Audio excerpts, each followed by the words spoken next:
بسم اللہ الرحمن الرحیم نحمده ونصلي على رسوله الكريم اعوذ باللہ من الشیطان الرجیم بسم اللہ الرحمن الرحیم۔ اپنے پچھلے 2 سیشن سے ہم دل کی سختی کے بارے میں پڑھ رہے ہیں۔ آج ہمارا تیسرا سیشن جو ہے وہ دل کی سختی کے اسباب کے حوالے سے ہے کہ کون سے قرآن اور سنت کی روشنی میں ایسے فیکٹرز ہیں کہ جن کی وجہ سے دل سخت ہونے لگتے ہیں۔ قرآن کریم میں اللہ رب العزت نے ان فیکٹرز کا ذکر کیا ہے، تو آئیے ذرا دیکھتے ہیں کہ اللہ رب العزت کا اس حوالے سے کیا فرمانا ہے۔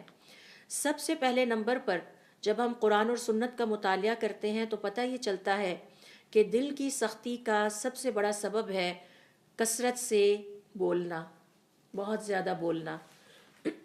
اللہ کے ذکر کے علاوہ بولنا، جیسا کہ ہم نے اپنے پچھلے سیشن میں ابن عمر رضی اللہ تعالیٰ عنہما کی حدیث سے سیکھا تھا۔ دوسرے نمبر پر جو دل کی سختی کا سبب قرآن کریم سے ہمیں پتہ چلتا ہے، اور اس حوالے سے جو آیت ہمارے سامنے آتی ہے قرآن کریم کی سورۃ البقرہ کی یہ آیت ہے،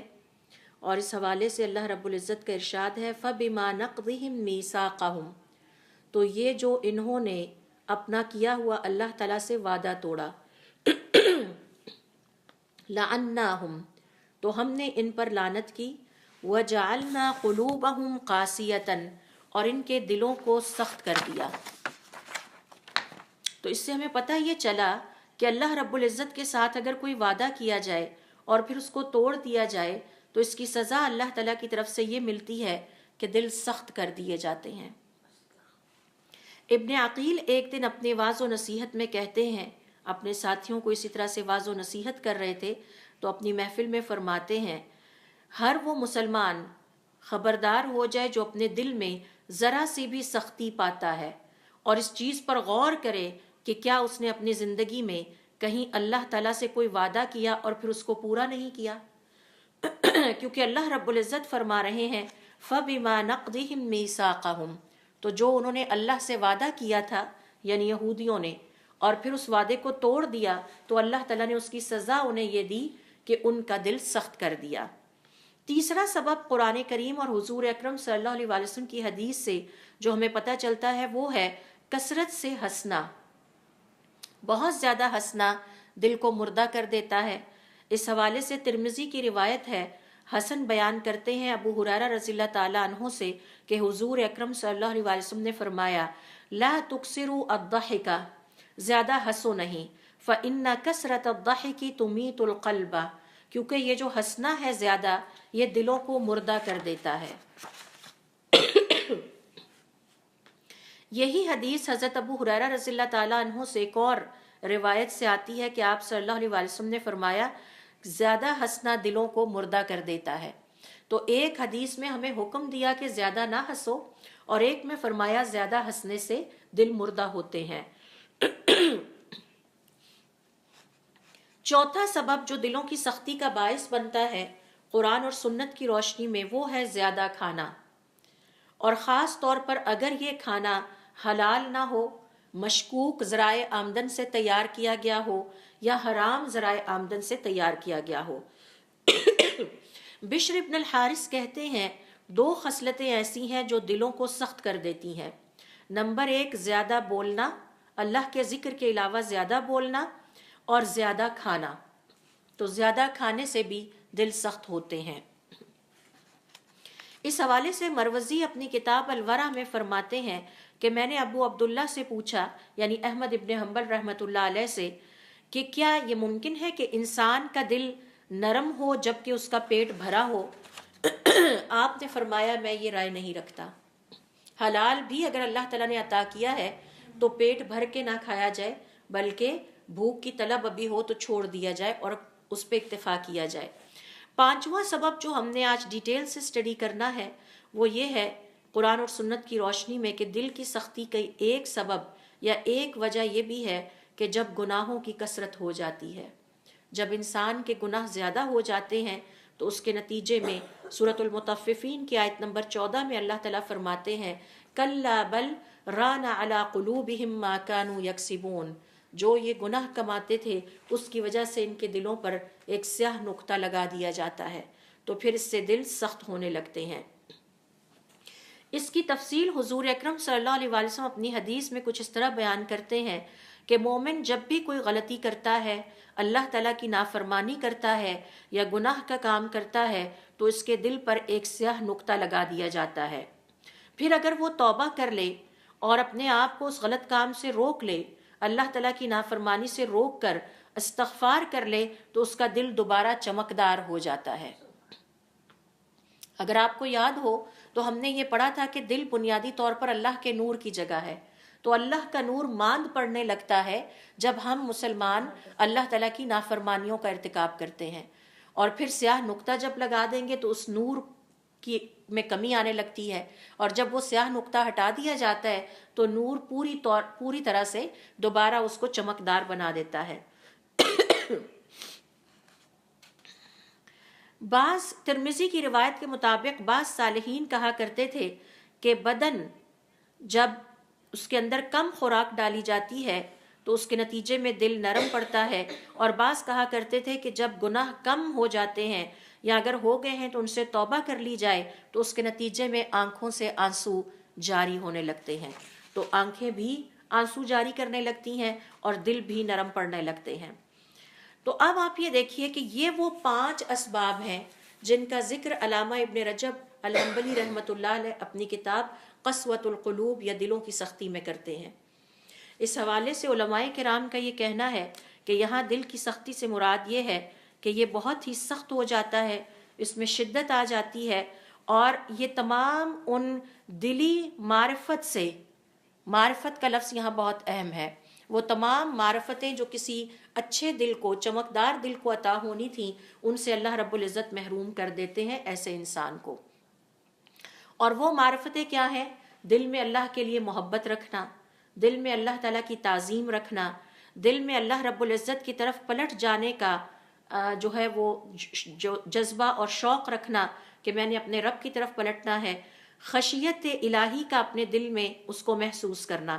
یہ سارے وہ دل کی معرفتیں ہیں جو کہ مسلمان کو اس وقت عطا کی جاتی ہیں جب اس کا دل سخت نہیں ہوتا، جب اس کا دل نرم ہوتا ہے۔ تو آئیے ذرا باری باری ہم ہر ایک سبب پر غور کرتے چلے جائیں۔ تو سب سے پہلے ہم آتے ہیں کثرت کلام کی طرف۔ جیسا کہ میں نے آپ سے شیئر کیا کہ قرآن اور حدیث کے مطالعے سے پتہ چلتا ہے کہ دل کی سختی کا جو ایک سب سے بڑا سبب ہے وہ اللہ رب العزت کے ذکر کے علاوہ دوسری گفتگو میں زیادہ وقت گزارنا ہے۔ ہونا یہ چاہیے کہ ہماری گفتگو کا زیادہ بڑا حصہ اللہ رب العزت کے ذکر پہ، قرآن کریم کی تلاوت پہ اور اس طرح کے نیکی والے کاموں میں استعمال ہو، لیکن جب اس کے مقابلے میں اللہ کا ذکر کم ہوتا ہے اور ہم اپنی زبان کو نیکی والی گفتگو میں کم شامل کرتے ہیں اور دنیاوی گفتگو میں زیادہ لگاتے ہیں، تو اس کا نتیجہ یہ نکلتا ہے کہ پھر دل سخت ہونے لگتے ہیں۔ یہ جو دل کی سختی ہے کثرت کلام کی وجہ سے، اس کے حوالے سے علماء کرام کا یہ کہنا ہے کہ نوٹ کر لیجئے کہ یہ جو ہماری زبان ہے یہ ہمارے عمل پر اثر انداز ہوتی ہے۔ یعنی ممکن ہے کہ ایک شخص نیک عمل کرے لیکن تھوڑی دیر بعد زبان کے غلط استعمال کی وجہ سے وہ عمل سے محروم کر دیا جائے، وہ عمل اس کے کھاتے سے نکل جائے، جیسا کہ امام احمد ابن حنبل رحمۃ اللہ علیہ اپنی کتاب الزہد میں فرماتے ہیں کہ آپ صلی اللہ علیہ وسلم نے فرمایا قیامت والے دن انسان اللہ رب العزت کے سامنے حاضر کیا جائے گا اور وہ اپنا نامہ اعمال دیکھے گا اور کہے گا کہ یا اللہ تعالیٰ اس میں فلاں نیکی تو ہے ہی نہیں اور میں نے وہ دنیا کی زندگی میں کی تھی، تو اللہ تعالیٰ فرمائیں گے تم نے کسی کی غیبت کی لہٰذا وہ اس کے نامہ اعمال میں منتقل ہو گئی، اب وہ تمہاری نیکی نہیں ہے۔ تو یہ جملہ بہت اہم ہے کہ یہ جو ہماری زبان ہے یہ ہمارے اعمال پر اثر انداز ہوتی ہے۔ ہماری زبان کی وجہ سے ہمارے اعمال ان کے وزن میں، ان کی قیمت میں، ان کی ویلیو میں اضافہ بھی ہو سکتا ہے، اور ہماری زبان کی وجہ سے وہ ہمارے اعمال نامے سے مائنس بھی ہو سکتے ہیں، جیسا کہ میں نے آپ سے ابھی حضور اکرم صلی اللہ علیہ وسلم کی حدیث کے مطابق ذکر کیا کہ انسان حیران ہو کے پوچھے گا، اس کا مطلب ہے کہ اسے دنیا کی ہر بات یاد آئے گی، اے اللہ تعالیٰ میں نے حج بھی کیا تھا، میں نے تیری راہ میں خرچ بھی کیا تھا، میں نے آپ کے لیے یہ بھی کیا تھا، میں نے آپ کو خوش کرنے کے لیے یتیموں بیواؤں کے سر پہ ہاتھ بھی رکھا تھا، تو وہ نیکیاں تو میرے نامہ اعمال میں درج نہیں ہے۔ تو اللہ تعالیٰ فرمائیں گے تو نے فلاں کی غیبت کی تھی، فلاں کی چغلی کی تھی، زبان سے فلاں جو ہے اس کے بارے میں یہ الفاظ نکالے تھے جو کہ منہ سے نہیں نکالنے چاہیے تھے، اس کے نتیجے میں وہ نیکیاں آپ کے نامہ اعمال سے نکال کر اس کو منتقل کر دی گئی ہیں۔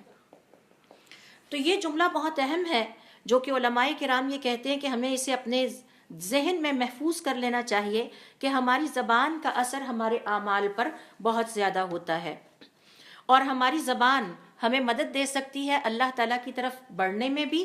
اور ہماری زبان ہمیں مدد دے سکتی ہے اللہ تعالیٰ کی طرف بڑھتے ہوئے ہمیں روک بھی سکتی ہے۔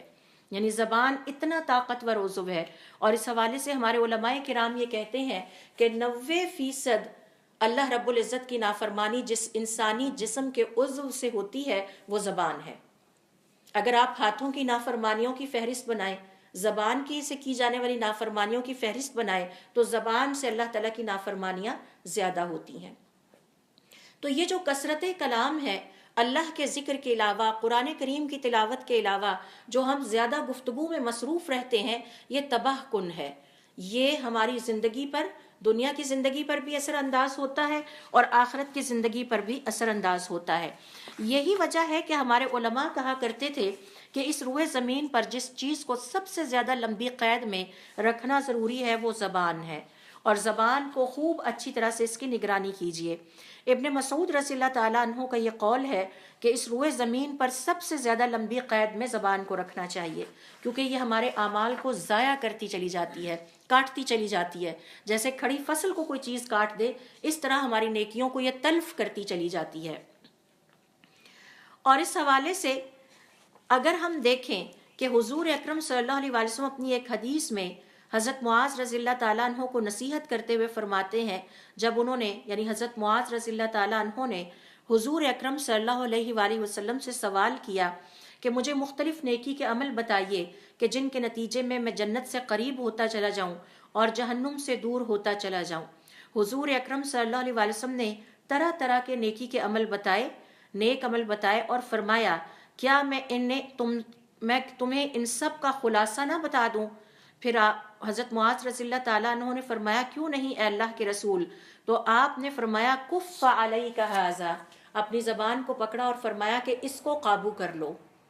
یہ اگر تمہارے قابو میں آ گئی تو تمہارے سارے ہی نیک عمل بچ جائیں گے، اور اگر زبان بے قابو ہو گئی تو وہ سارے نیک عمل جو تم نے بہت مشقت کے ساتھ کیے ہیں وہ ضائع ہو جائیں گے۔ جیسا کہ اس حدیث سے واضح ہے کہ آپ صلی اللہ علیہ وسلم فرماتے ہیں قیامت والے دن انسان کے سامنے اس کا نامہ اعمال پیش کیا جائے گا، اور وہ کہے گا اللہ تعالیٰ فلاں فلاں نیکی تو اس میں ہے ہی نہیں، تو اللہ تعالیٰ فرمائیں گے تم نے کسی کی چغلی کی، غیبت کی، جھوٹ بولا، جھوٹی گواہی دی، لہٰذا وہ نیکیاں تمہارے نامہ اعمال میں اب شامل نہیں رہیں، وہ ان لوگوں کو منتقل ہو گئیں جن کے ساتھ تم نے اپنی زبان سے زیادتی کی تھی۔ اس حوالے سے حضور اکرم صلی اللہ علیہ وسلم کی یہ بات سن کر معاذ رضی اللہ تعالیٰ عنہ نے انتہائی تعجب سے یہ سوال کیا، اے اللہ کے رسول، کیا ہم جو زبان سے کوئی لفظ نکالتے ہیں اس پر بھی ہمارا مواخذہ ہوگا؟ اللہ کے رسول نے جواب دیا، ہاں اے معاذ، اس پر بھی ہمارا مواخذہ ہوگا۔ تو گویا ہماری زبان سے نکلے ہوئے ہر لفظ پر ہمارا مواخذہ ہوگا۔ اور اس حوالے سے علماء کرام کا یہ کہنا ہے کہ نوٹ کر لیجئے کہ زبان انسانی جسم کا وہ عضو ہے جس کی وجہ سے یا جو 90% گناہوں کا ارتکاب کرتا ہے۔ بنی آدم جتنے بھی گناہ کرتا ہے، جتنی بھی نافرمانیاں کرتا ہے، ان میں سے 90% کا ارتکاب زبان سے ہوتا ہے۔ لہٰذا زبان کو اگر کسی نے قابو کر لیا، کنٹرول میں لے آئے، تو اس کا مطلب ہے کہ اپنے تمام نیک عمل کی ہم نے حفاظت کر لی۔ یہ زبان ہی ہے جس سے ہم ایمان کا اقرار کرتے ہیں۔ جب میں اور آپ لا الہ الا اللہ کہتے ہیں تو ایمان کا اقرار کرتے ہیں۔ زبان سے ہی تقویٰ کا اظہار ہوتا ہے۔ جب ہم جھوٹ سے بچنے کی کوشش کرتے ہیں تو تقویٰ اختیار کرتے ہیں۔ زبان سے ہی کفر کا اظہار ہوتا ہے، زبان سے ہی بہتان لگائے جاتے ہیں، زبان سے ہی جھوٹ، چغلی، غیبت، اطراحت کا مظاہرہ کیا جاتا ہے، زبان ہی تکبر کا مظاہرہ کرتی ہے۔ تو یہ وہ ساری چیزیں ہیں، یہ وہ شر ہے جو کہ زبان پر جاری ہوتا ہے۔ تو زبان ہمارے لیے جنت کی کنجی بھی ہو سکتی ہے اور زبان ہمارے لیے آگ کی چابی بھی ہو سکتی ہے۔ اب یہ ہمارے اوپر ڈیپینڈ کرتا ہے کہ ہم اس کو کتنا کنٹرول میں رکھتے ہیں۔ یہی وجہ ہے کہ آپ صلی اللہ علیہ وسلم اپنی ایک حدیث میں فرماتے ہیں، تم میں سے جو بھی اللہ اور آخرت کے دن پر ایمان رکھتا ہو اسے چاہیے کہ یا تو خیر کی بات کرے یا خاموش ہو جائے۔ تو یہ جو کثرت کلام ہے، علماء کرام کا یہ کہنا ہے کہ اس سے مراد مباح کلام ہے، ایبسولوٹلی کثرت کلام نہیں۔ جو مباح کلام ہم سارا دن کرتے ہیں جائز ہے۔ اس حوالے سے علماء کرام کا یہ کہنا ہے کہ نوٹ کر لیجئے کہ یہ جو مباح کلام ہے یا جو کثرت کلام ہے، اس کی 3 قسمیں ہیں۔ ایک ہے مباح کلام، دوسرا ہے اللہ رب العزت کی اطاعت گزاری میں کیا جانے والا کلام، اس سے دل نرم ہوتے ہیں، دلوں کی اصلاح ہوتی ہے، دلوں کی صفائی ہوتی ہے اور آنکھوں سے اللہ کے سامنے آنسو جاری ہوتے ہیں۔ اور تیسرا ہے وہ کلام کہ جس میں اللہ رب العزت کی نافرمانی کا پہلو پایا جاتا ہے۔ مثال کے طور پر ہم کسی کے ساتھ بیٹھ کر رشوت کھانے کے پلان بناتے ہیں، سود کا لین دین طے کرتے ہیں تو زبان سے ہی طے ہوتا ہے، کسی کے قتل یا کسی کو بے عزت کرنے کا پلان بناتے ہیں یا کسی کی دشمنی پہ کسی کو ابھارتے ہیں، تو یہ سب اللہ رب العزت کی نافرمانیوں میں کیا گیا کلام ہے اور اسے کثرت الذنوب یا گناہوں کی کثرت ہی میں شمار کیا جاتا ہے۔ اس حوالے سے علماء کرام کا یہ کہنا ہے کہ نوٹ کیجئے کہ زبان کا اثر دل پہ پڑتا ہے، یعنی جو قرآن کریم میں اور حضور اکرم صلی اللہ علیہ وسلم کی حدیث میں ہمیں سکھایا گیا ہے کہ کثرت کلام سے بچو، زیادہ بولنے سے دل سخت ہوتے ہیں، اس کا مطلب ہے کہ زبان کا عمل دل پر اثر انداز ہوتا ہے۔ اور پھر ہم جانتے ہیں، ہم نے اپنے پچھلے سیشن میں حضور اکرم صلی اللہ علیہ وسلم کی یہ حدیث پڑھی کہ بعض اوقات انسان اپنی زبان سے کوئی ایسا لفظ نکالتا ہے کہ جس کے نکالنے پر وہ کوئی حرج نہیں سمجھتا، لیکن اللہ رب العزت کے ہاں اس کا یہ درجہ لکھ لیا جاتا ہے کہ اسے جہنم میں ڈال دیا جائے، ایسی گہری جہنم میں جس کی تہ تک پہنچتے پہنچتے 70 سال لگ جائیں گے۔ تو یعنی ایک ایک لفظ کے بارے میں ہمیں اتنا محتاط ہونا چاہیے کہ اس کے نتیجے میں یہ نہ ہو کہ میں اپنی نمازوں سے محروم ہو جاؤں، یہ جو گفتگو میں کر رہی ہوں اس کے نتیجے میں اپنے صدقے سے محروم کر دی جاؤں، زندگی بھر کی کمائی جو تھوڑے بہت نیک عمل میں نے بہت ہی کم کیے ہیں ان سے بھی محروم نہ کر دی جاؤں۔ یہی وجہ ہے کہ ہمارے صالحین اپنی زبان کی حفاظت کا بہت زیادہ اہتمام کیا کرتے تھے اور اسے افضل ترین عمل صالح سمجھتے تھے، مشکل ترین عمل صالح سمجھتے تھے۔ صدقہ دینا بھی آسان ہے، کوئی مشکل نہیں ہے، نماز پڑھ لینا بھی آسان ہے، کوئی مشکل نہیں ہے، سب سے مشکل کام اپنی زبان کی حفاظت کرنا ہے اور اسے کثرت کلام سے نکال کر اللہ رب العزت کے ذکر پہ اور اللہ رب العزت کو خوش کرنے والی گفتگو پہ لگانا ہے۔ حضرت عمر ابن الخطاب رضی اللہ تعالیٰ عنہ فرماتے ہیں، اللہ رب العزت رحم کرے اس انسان پر کہ جس نے فالتو بات نہیں کی، ایک بات یعنی ایک بھی فالتو بات نہیں کی، اور جس نے زیادہ تر فوکس نیک عمل پر رکھا اور اسے آگے بھیجا۔ تو بولنا کم ہے، عمل زیادہ کرنا ہے، اور جو شخص بولتا رہتا ہے اس کا عمل کم ہوتا چلا جاتا ہے۔ پھر اسی طرح سے عبداللہ ابن مسعود رضی اللہ تعالیٰ عنہ فرماتے ہیں، خدا کی قسم اس زمین پر زبان کے علاوہ کوئی ایسی چیز نہیں جسے لمبی قید میں رکھا جائے، اس کو بڑا قید میں رکھنے کی ضرورت ہے۔ پھر اسی طرح سے دیکھیے حضرت ابو ہریرہ رضی اللہ تعالیٰ عنہ کہتے ہیں، حضور اکرم صلی اللہ علیہ وسلم فرمایا کرتے تھے، من لم یرا ان کلامہ من عملہ، جو یہ رائے نہیں رکھتا یا یہ نہیں سمجھتا کہ اس کا کلام بھی اس کا عمل ہے، تو یہ جو ہم گفتگو کرتے ہیں یہ بھی ہمارا عمل ہے، چاہے یہ عمل ہمارے حق میں جائے یا ہمارے خلاف میں جائے، وَأَنَّ خُلُقَهُ مِن دِينِهِ، اور یہ کہ اس کا حسن اخلاق اس کے دین کا حصہ ہے، یعنی حسن اخلاق کے والیوم سے پتہ چلتا ہے کہ اس کا دین کتنا ہے۔ ہلاکا، تو ایسا شخص ہلاک ہو جائے گا، وَهُوَ لَا يَشْعُرُ، اور اسے شعور بھی نہیں ہوگا، پتہ بھی نہیں چلے گا۔ تو یہ جو ہمارا کلام ہے یہ ہمارا عمل ہے، یہ لکھا جا رہا ہے، اس کا ایک ایک لفظ لکھا جا رہا ہے۔ امام احمد ابن حنبل رحمۃ اللہ علیہ اپنی کتاب میں روایت کرتے ہیں کہ حضرت سلیمان علیہ السلام نے اپنے جنات کو بھیجا اور کہا کہ جاؤ جا کے ذرا بازاروں کے چکر لگا کے آؤ اور واپس آ کے مجھے بتانا کہ تم نے وہاں پر کیا دیکھا؟ تو جنات نے واپس آ کر کہا، حضرت سلیمان علیہ السلام کو رپورٹ دی کہ ہم نے آج بازاروں میں ایک ایسا منظر دیکھا ہے جسے دیکھ کے ہماری سٹی گم ہو گئی ہے، اس کے بعد سے ہم ابھی تک اپنے حواس میں نہیں آ پا رہے۔ تو حضرت سلیمان علیہ السلام نے فرمایا تم نے کیا دیکھا؟ تو جنات نے جواب دیا کہ ہم نے دیکھا کہ بازاروں میں لوگ گفتگو کیے چلے جا رہے ہیں اور اللہ کے فرشتے رجسٹر پہ رجسٹر لکھتے چلے جا رہے ہیں۔ تو ہم پریشان اس بات پہ ہوئے کہ جب قیامت والے دن ان انسانوں کے سامنے ان کی گفتگو کے رجسٹر رکھے جائیں گے تو کیا یہ اسے پڑھ پائیں گے؟ تو حضرت سلیمان علیہ السلام جنات کی آبزرویشن سن کے پریشان ہو گئے۔ اور آپ کو پتہ ہے کہ بازاروں میں گفتگو ہوتی ہے، لین دین ہوتے ہیں، دھوکے دیے جاتے ہیں۔ سب سے زیادہ ناپسندیدہ جگہ اللہ رب العزت کے نزدیک بازار ہیں، اور اس کی وجہ علماء کرام یہ کہتے ہیں سب سے زیادہ بازاروں میں اللہ تعالیٰ کی نافرمانیاں ہوتی ہیں۔ تو جسم میں سے جو عضو سب سے زیادہ اللہ تعالیٰ کی نافرمانی کرتا ہے وہ زبان ہے، اور جگہ جس پر اللہ تعالیٰ کی نافرمانیاں زیادہ ہوتی ہیں وہ بازار ہے۔ وہاں اللہ تعالیٰ کا کوئی ذکر نہیں کرتا، سب غافل ہوتے ہیں اپنی دنیا داری کے چکر میں اور دنیا کا بازار کھول کے بیٹھے ہوتے ہیں۔ پھر اسی طرح سے دیکھیے کہ ہمارے صالحین اپنی زبان کی حفاظت کس طرح کیا کرتے تھے اور وہ ولایت کے اس درجے کو کیسے پہنچے، ان کے دل نرم کیوں ہوتے تھے اور ان کی آنکھوں سے آنسو کیوں جاری ہوتے تھے۔ اما عائشہ رضی اللہ تعالیٰ عنہ فرماتی ہیں حضرت ابو بکر صدیق رضی اللہ تعالیٰ بڑے ہی نرم دل انسان تھے، جیسے ہی قرآن کریم کی تلاوت شروع ہوتی وہ اپنی آنکھوں پہ کنٹرول نہ رکھ پاتے اور ان کی آنکھوں سے آنسو بہنے لگتے۔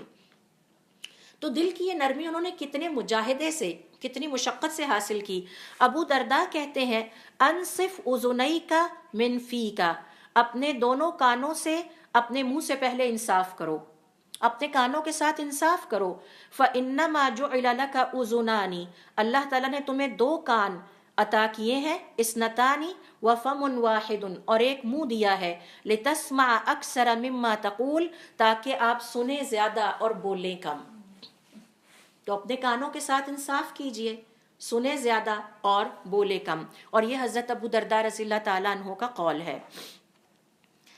اسی طرح سے آگے چل کے دیکھیے ابن عباس رضی اللہ تعالیٰ عنہ طواف کی حالت میں ہیں اور اپنے آپ کو نصیحت کر رہے ہیں، اے میری زبان ٹھہر جا، فغنم، تو بڑی غنیمتیں حاصل ہوں گی، رک جا۔ اپنے آپ کو سمجھا رہے ہیں۔ سیلف کاؤنسلنگ بڑی امپورٹنٹ ہے نا، ہم بھی اپنے آپ کو بہت سمجھاتے ہیں لیکن ہم دنیاوی امور میں سمجھاتے ہیں۔ ہم اپنے آپ کو بٹھا کے یہ سمجھاتے ہیں کہ ہم نے دوسرے کو لیٹ ڈاؤن کیسے کرنا ہے، اس کی ترکیب سوچتے ہیں، یا دنیاوی معاملات میں سوچتے ہیں۔ دین کے معاملات میں سیلف کاؤنسلنگ کی مثال دیکھیے کہ ابن عباس طواف کی حالت میں ہیں اور اپنے آپ کو نصیحت کر رہے ہیں، اے میری زبان تھم جا، بڑی غنیمتیں پائے گی، خاموش ہو جا، سلامت رہے گی اس دن سے پہلے جب پچھتاووں کا دن آئے گا۔ تو ذرا نوٹ کیجئے،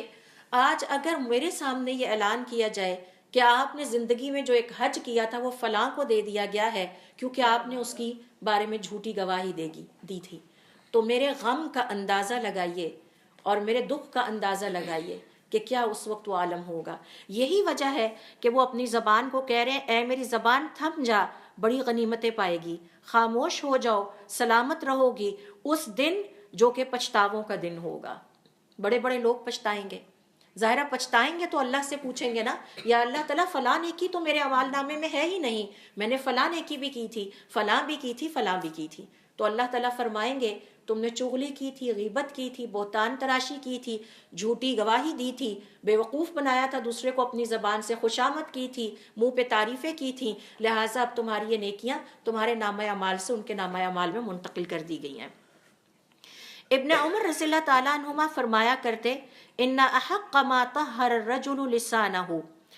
پورے انسانی بدن میں جس عضو کو پاک کرنے کی سب سے زیادہ ضرورت ہے وہ زبان ہے، یعنی یہ سب سے زیادہ آلودہ ہوتی ہے۔ ہاتھوں سے ہم اللہ تعالیٰ کی اتنی نافرمانیاں نہیں کرتے، چند کرتے ہیں۔ انسان آنکھوں سے کم کرتا ہے، پاؤں سے، ٹانگوں سے کم کرتا ہے، زیادہ تر نافرمانیاں زبان سے ہوتی ہیں۔ تو جس انسانی جسم کے کسی بھی عضو کو اگر پاکیزگی کی، کس چیز سے پاکیزگی کی ضرورت ہے؟ اللہ رب العزت کی نافرمانی نحوست ہے، آلودگی ہے، گندگی ہے، تو جب ہم اللہ تعالیٰ کی نافرمانی کرتے ہیں تو اپنے آپ کو نحوست، بے برکتی اور گندگی کے حوالے کرتے ہیں، آلودہ کر لیتے ہیں۔ تو جس انسانی جسم کے عضو کو سب سے زیادہ پاکیزگی کی ضرورت ہے وہ اس کی زبان ہے۔ تو دیکھیے کہ ہمارے صالحین اس حوالے سے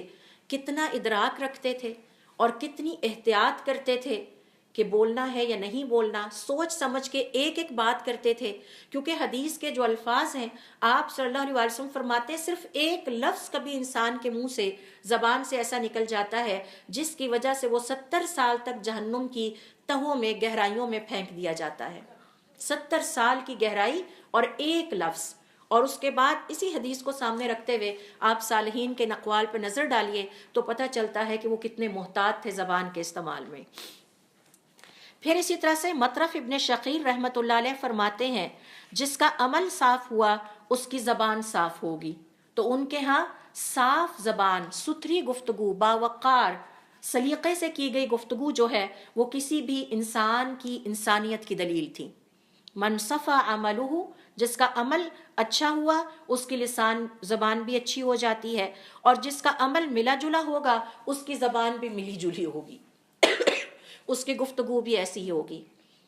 اور دیکھیے کہ زمانہ جاہلیت میں جبکہ ابھی اسلام آیا نہیں، ایک بدو اپنے بیٹے کو نصیحت کرتے ہوئے کہہ رہا ہے کہ بیٹے اچھی ستھری گفتگو سیکھ لو، کسی کے آنے پر تم کپڑے تو ادھار مانگ کے پہن سکتے ہو لیکن زبان کسی سے ادھار لے کے استعمال نہیں کر سکتے۔ یہی وجہ ہے کہ جاہلیت کے زمانے میں بھی لوگ اپنے بچوں کو بدوؤں کے ہاں بادیہ میں بھیجا کرتے تھے کہ وہاں جا کے صاف ستھری گفتگو، صاف ستھرے الفاظ، باوقار گفتگو، نبی تولی قسم کی جس میں اثر ہو وہ سیکھو۔ تو وہ فرماتے ہیں کہ جس کا عمل صاف ستھرا ہو گیا اس کی زبان بھی صاف ہو جاتی ہے۔ تو زبان کا ستھرا ہونا کسی بھی انسان کے عمل کے اچھے ہونے کی دلیل ہے، اور اگر کسی شخص کی زبان بری ہے تو اس کا مطلب ہے کہ اس کے عمل برے ہیں۔ تو وہ جانچتے تھے زبان کے استعمال سے انسانوں کو آپس میں، اور جس کی زبان ملی جلی ہے، اچھی بھی گفتگو کرتی ہے، بری بھی کرتی ہے، گالم گلوچ بھی کر لیتے ہیں، تو اس کا مطلب ہے کہ اس کے عمل بھی ایسے ہی ہیں۔ اسی طرح سے وہیب ابن الورد کہتے ہیں کہ جس کسی نے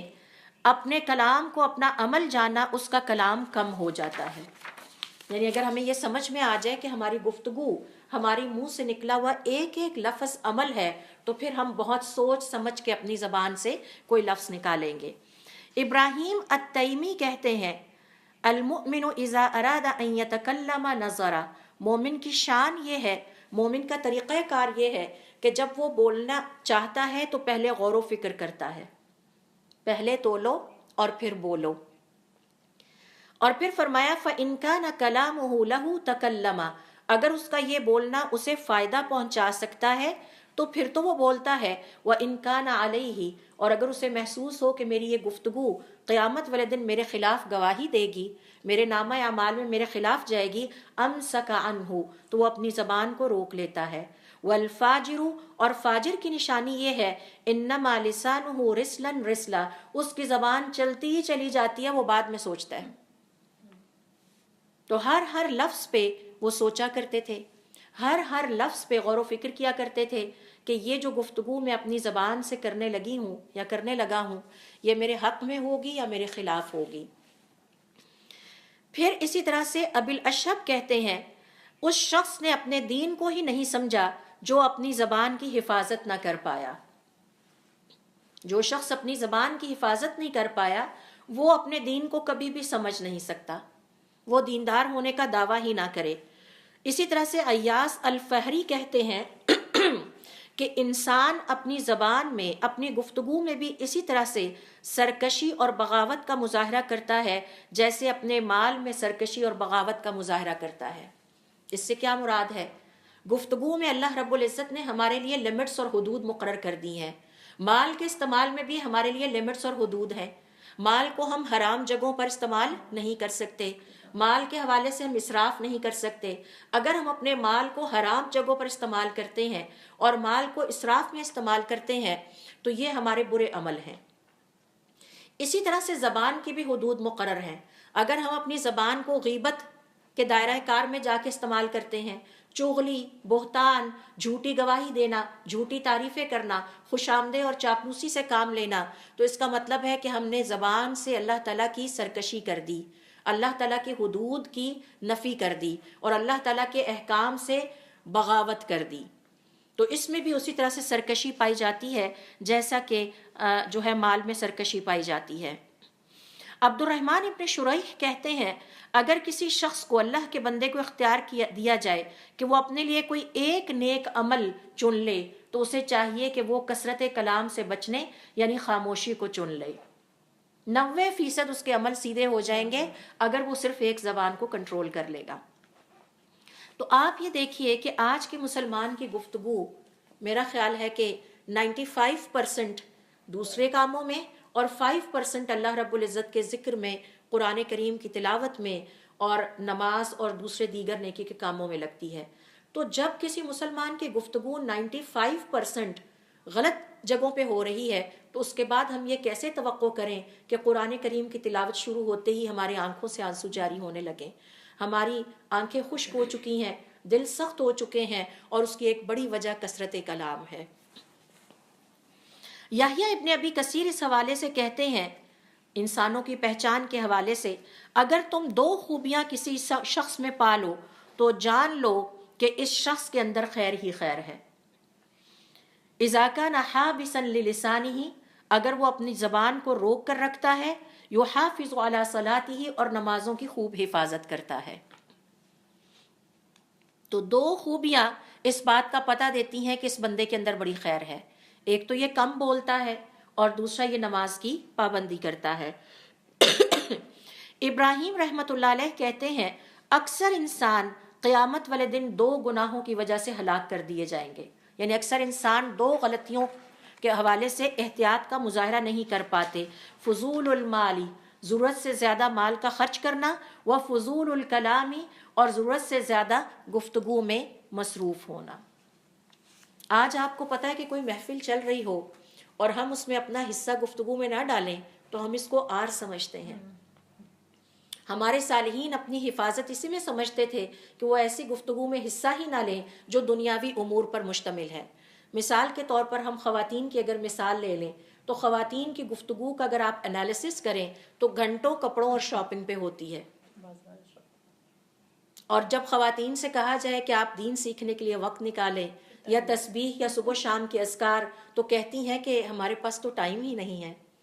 گھنٹہ ڈیڑھ شاپنگ پہ بھی بات ہو سکتی ہے، روزانہ کے 6 گھنٹے بازاروں میں بھی صرف ہوتے ہیں، سب کچھ ہو سکتا ہے، لیکن جب بات آتی ہے اللہ تعالیٰ کے ذکر پہ اور نیکی کے کاموں پہ تو وقت جو ہے وہ شارٹ پڑ جاتا ہے، اور یہ بے برکتی کی نشانی ہے۔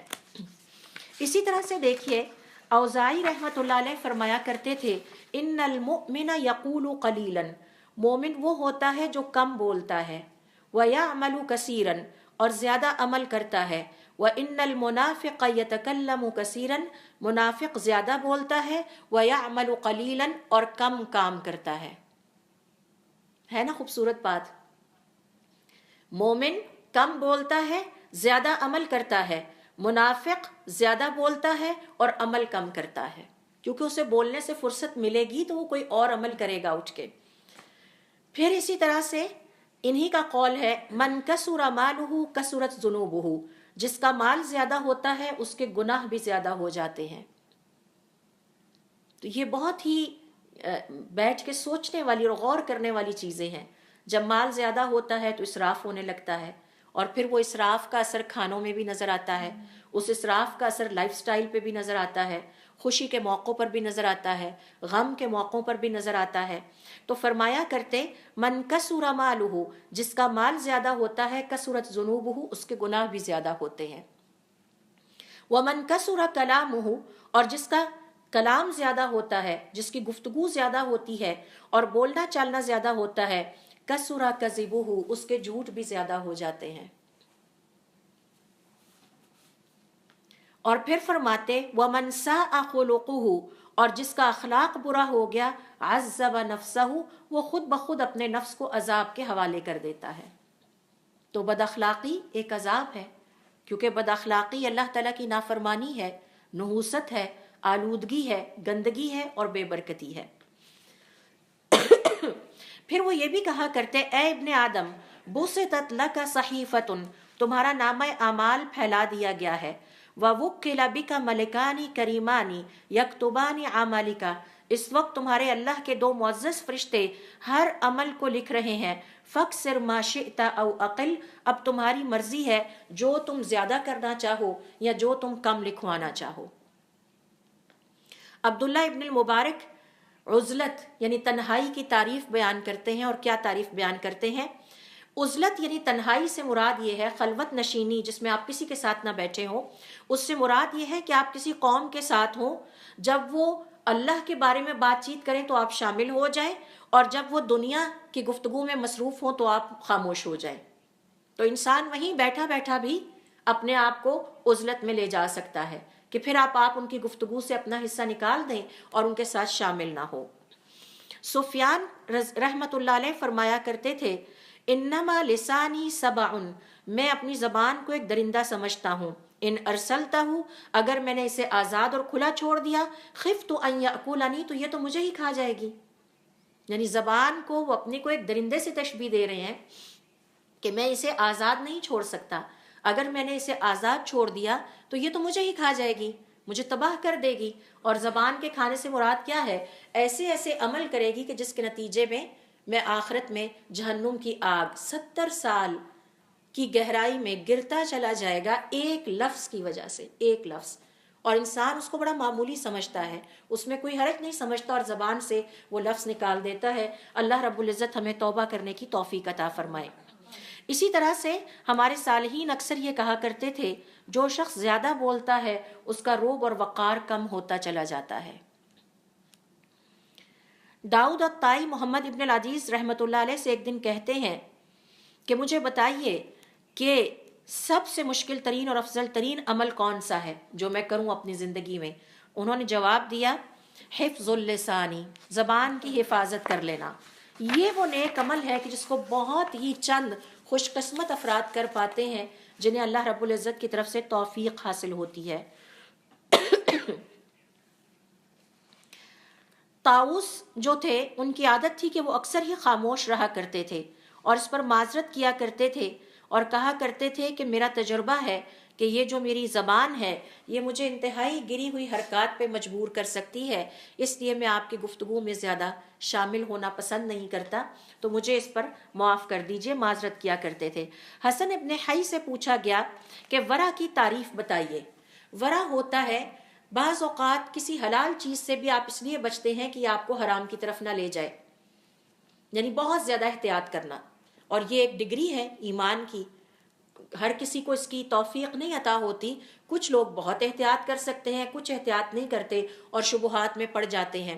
تو ان سے پوچھا گیا ورع کی تعریف کیجئے، تو انہوں نے فرمایا کہ زبان کی حفاظت کر لینا۔ اگر ورع اور تقوی کا درجہ اختیار کرنا چاہتے ہو تو زبان کی حفاظت کر لینا۔ ابن حیان التمیمی کہا کرتے تھے کہ عقل مند انسان وہ ہے جو اپنے قدم سے زیادہ اپنی زبان کی حفاظت کرے۔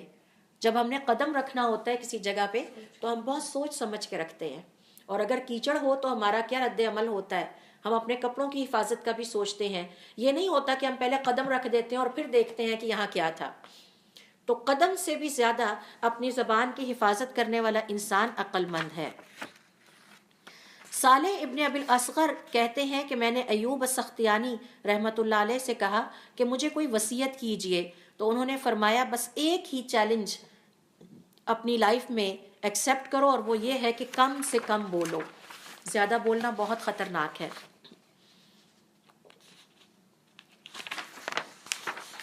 اسی طرح سے عمر ابن عبدالعزیز کہا کرتے تھے میں اپنی بہت ساری بات چیت کو صرف اس خوف سے ترک کر دیتا ہوں کہ کہیں اس میں اتراہٹ کا پہلو نہ پایا جائے۔ آپ جانتے ہیں کہ عمر بن عبدالعزیز ایک بہت ہی کھاتے پیتے خوشحال گھرانے سے تعلق رکھتے تھے، کپڑے پہننے کے بہت شوقین تھے، خلافت سے پہلے شاندار خوشبوئیں لگایا کرتے تھے اور بڑی ہی لیوش قسم کی لائف انہوں نے سپینڈ کی، لیکن جب خلافت کی ذمہ داری ان کے کندھوں پہ آئی تو انہوں نے اپنے آپ کو مکمل طور پہ بدل لیا۔ تو کہتے ہیں کہ میں اپنی بہت ساری گفتگو کو صرف اس لیے روک لیتا ہوں کہ کہیں اس میں اتراہٹ اور تکبر کا پہلو نہ پایا جائے. یعنی میں اپنے گھر کا ذکر نہیں کرتا، میں اپنے ماضی کا ذکر نہیں کرتا، کیونکہ ایک مومن کے لیے اترانے کی کوئی گنجائش نہیں. اترانا اور تکبر کا مظاہرہ کرنا، اس کی مومن کے پاس کوئی گنجائش نہیں. تو وہ اس طرح سے اتنی اپنی گفتگو میں احتیاط کیا کرتے تھے. مورق العاجلی کہتے ہیں میں نے اپنے نفس کو 10 سال کی پریکٹس کے بعد یہ سکھایا کہ خاموش کیسے رہنا ہے. یعنی 10 سال اپنے آپ ساتھ سٹرگل کرتے رہے کہ بھائی آپ نے خاموش رہنا ہے، فضول گفتگو میں حصہ نہیں لینا. پھر اسی طرح سے کہتے ہیں کہ میں نے اپنی زندگی سے ایک اور تجربے سے سیکھا کہ میں نے جب بھی اپنی زبان سے کوئی غلط بات کی، اس کے بعد مجھے کسی نہ کسی شکل میں پچھتاوے کا سامنا کرنا پڑا. وہ پچھتاوا کیسے ہو سکتا ہے؟ جیسا کہ میں نے آپ سے پچھلی دفعہ ایک امام احمد ابن حنبل رحمۃ اللہ علیہ اپنی روایات میں بیان کرتے ہیں اپنی اسناد سے کہ حضور اکرم صلی اللہ علیہ وسلم نے فرمایا کہ بنی اسرائیل کے ایک شخص نے اللہ تعالیٰ سے سوال کیا کہ اللہ تعالیٰ میں ہر وقت تو آپ کی نافرمانیاں کرتا رہتا ہوں، لیکن آپ نے مجھے کبھی سزا نہیں دی. تو اللہ تعالیٰ نے فرمایا کیا تم نے نوٹ نہیں کیا تمہارا میری عبادت میں دل نہیں لگتا. تو پچھتاوا، کوئی نہ کوئی پچھتاوا، چاہے وہ پچھتاوا دنیاوی حوالے سے ہو یا وہ دکھ دین کے حوالے سے ہو، میری زبان سے جب بھی کوئی غلط بات نکلی میں نے ان 10 سالوں میں نوٹ کیا کہ اس کے بعد مجھے دکھ پہنچا. آج ہم یہ شکایت کرتے ہیں ڈپریشن بہت ہے، آج ہم یہ شکایت کرتے ہیں دکھ بہت ہے، اولادوں میں بیماریاں بہت ہیں، ہمارے اپنے اندر بیماریاں بہت ہیں. کیا کبھی ہم نے یہ سوچا کہ ایک پورے دن میں آج ہماری زبان نے کتنی دفعہ اللہ تعالیٰ کی نافرمانی کی؟ تو یہ مورق العاجلی اپنا پرسنل ایکسپیرینس بیان کر رہے ہیں کہ مجھے اپنے ساتھ 10 سال لگے، جس میں کہ میں نے اپنے آپ کو خاموش رہنا سکھایا. اور میں نے ان 10 سالوں میں نوٹ کیا جب کبھی میری زبان سے کوئی غلط بات نکلی، اس کے بعد مجھے کوئی نہ کوئی ٹھوکر ضرور لگی، کوئی نہ کوئی پچھتاوا ضرور آیا، کوئی نہ کوئی پریشانی ضرور آئی. تو ہو سکتا ہے کہ وہ یہ پریشانی بھی ہو کہ نکلتے ہوئے پاؤں الٹ گیا، وہ یہ پریشانی بھی ہو کہ اولاد کو کوئی مشکل پیش آ گئی، اور وہ کس وجہ سے ہے؟ ہماری زبانوں کی کمائی کی وجہ سے ہے. اور ہماری زبانوں کی ایک کمائی یہ ہے کہ دل سخت ہو جاتے ہیں. اللہ رب العزت کی عبادت میں دل نہیں لگتے، ذکر میں دل نہیں لگتے. ہمارے نہیں لگتے تو اپنی اولادوں کو کیسے کہیں کہ وہ اللہ تعالیٰ کا ذکر کریں اور اللہ رب العزت کی اطاعت گزاری اور فرما برداری کریں. یحییٰ القطان کہتے ہیں کہ ابن عون نے جو دین میں سرداری پائی اور امامت کے عہدے تک پہنچے، اس کی وجہ یہ ہے کہ وہ دنیا کی بہت زیادہ اپنے دل میں رغبت نہیں رکھتے تھے اور اپنی زبان کو کم سے کم استعمال کرتے تھے. تو یہ 2 کوالٹیز اس ولی اللہ میں پائی جاتی تھیں، جس کی وجہ سے اس وقت کے صالحین سمجھتے ہیں کہ اللہ تعالیٰ نے ان کو یہ رتبہ عطا کیا تھا. مالک ابن دینار رحمۃ اللہ علیہ فرماتے ہیں ذرا تصور کیجئے کہ اللہ تعالیٰ کے 2 فرشتے ہمارے اعمال لکھ رہے ہیں اور ہمارے رجسٹر اتنا زیادہ ہیں کہ ہم سے ان رجسٹرز کی پیمنٹ مانگ لی جاتی ہے. اگر آج ہم جتنا بولتے ہیں وہ سارے رجسٹر ہمارے سامنے حاضر کر دیے جائیں اور صرف اتنا زیادہ بولنے پر صرف ایک سزا رکھی جائے کہ ان رجسٹرز کی پیمنٹ ہی تم کر دو، تو ہم کم بولنا شروع کر دیں گے. کیونکہ انسان کو پیسہ بڑا پیارا ہے، پیسہ خرچ کرنے کو کوئی تیار نہیں ہوتا. تو اگر وہ رجسٹر ہمارے سامنے رکھ دیے جائیں اور ہمیں صرف اتنا مطالبہ ہم سے کیا جائے کہ یہ آپ کی زندگی بھر کی گفتگو کا ریکارڈ ہے، ذرا ان رجسٹرز کی پیمنٹ کر دیجئے، تو ہم اپنی گفتگو کو روزانہ کی بنیاد پر کم کرتے چلے جائیں گے تاکہ کم سے کم رجسٹر خرچوں اور ہمارا پیسہ زیادہ خرچ نہ ہو. تو جو چیز بھی ہمیں مفت ملتی ہے اس کو ہم کیسے استعمال کرتے ہیں، اور جب ہمیں قیمتاً ملتی ہے تو پھر ہم اس کو کیسے استعمال کرتے ہیں، نوٹ کر لیجئے. پھر وہ کہتے ہیں فَإِذَا كَانَتِ الصُّحُفُ مِنْ عِنْدِ رَبِّكُمْ، اب اگر تمہیں یہ تمہارے صحیفے رجسٹر تمہارے رب سے مل ہی جاتے ہیں، أَفَلَا تُرَبِّعُونَ عَلَىٰ أَنفُسِكُمْ، تو کیا تم اس بات پر خوف محسوس نہیں کرتے؟ سفیان ابن عیینہ کہتے ہیں کہ حضرت لقمان علیہ السلام نے اپنے بیٹے سے کہا یا بنیا، اے میرے پیارے بیٹے، ما ندمت علی الصمت فقط، میں کبھی بھی خاموش رہنے پر پچھتایا نہیں. وَإِن كَانَ الْكَلَامُ مِنْ فِضَّةٍ، اگر گفتگو اور بول چال یا بولنا چالنا چاندی ہے، فَإِنَّ السُّكُوتَ مِنْ ذَهَبٍ، تو خاموش رہنا سونا ہے. تو مجھے خاموش رہنے پہ کبھی پچھتاوا نہیں ہوا. انسان کو اگر پچھتاوا ہوتا ہے تو بولنے پہ ہوتا ہے، لہٰذا خاموش رہو. یہ تھے وہ چند اقوال جو آج کے سیشن میں آپ سے شیئر کرنا چاہتی تھی، کہ جس کو علماء کرام نے ذکر کیا ہے کہ ہمارے صالحین اور جب میں صالحین کہتی ہوں تو اس سے مراد پہلی 3 صدیوں کے نیک لوگ ہیں، جن کے نام میں نے آپ کے سامنے لیے، حضور اکرم صلی اللہ علیہ وسلم، حضور اکرم صلی اللہ علیہ وسلم کے صحابہ کرام، ساتھی، اس کے بعد آنے والے نیک لوگ جو کہ دین کی صحیح اسپرٹ کو سمجھتے تھے۔ اور ضرورت اس بات کی ہے کہ اگر ہم واقعی چاہتے ہیں دین اسلام کو زندہ کریں تو پہلے 3 صدی کے جو لوگ ہیں ان کی زندگیوں کا، طور طریقوں کا مطالعہ کریں۔ تو وہ اس بات پر اتنے زیادہ احتیاط کرتے تھے اور اپنی زبان کی حفاظت کو سب سے عظیم ترین عمل صالح سمجھتے تھے۔ اور اس کی وجہ حضور اکرم صلی اللہ علیہ وسلم کی وہ حدیث ہے کہ جس میں آپ صلی اللہ علیہ وسلم فرماتے ہیں کہ بعض اوقات انسان اپنی زبان سے کوئی لفظ ایسا نکال بیٹھتا ہے جس کے کرنے میں وہ کوئی حرج نہیں سمجھتا، وہ اسے بڑا معمولی سمجھ رہا ہوتا ہے، لیکن اللہ رب العزت حکم دیتے ہیں اس لفظ کی وجہ سے اسے جہنم کی اتنی شدید گہرائیوں میں پھینکو کہ وہ 70 سال تک تہ تک پہنچنے میں لگ جاتے ہیں۔ 70 سال ہماری عمر بھی شاید نہیں ہوگی۔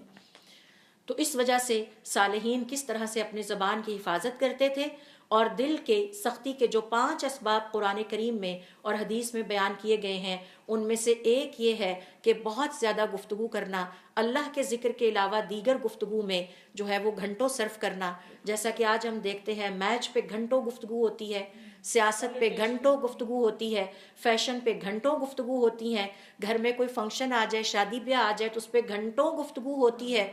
اور کئی مہینے اس کے لیے گفتگو کی جاتی ہے۔ تو یہ سب تباہ کن ہے۔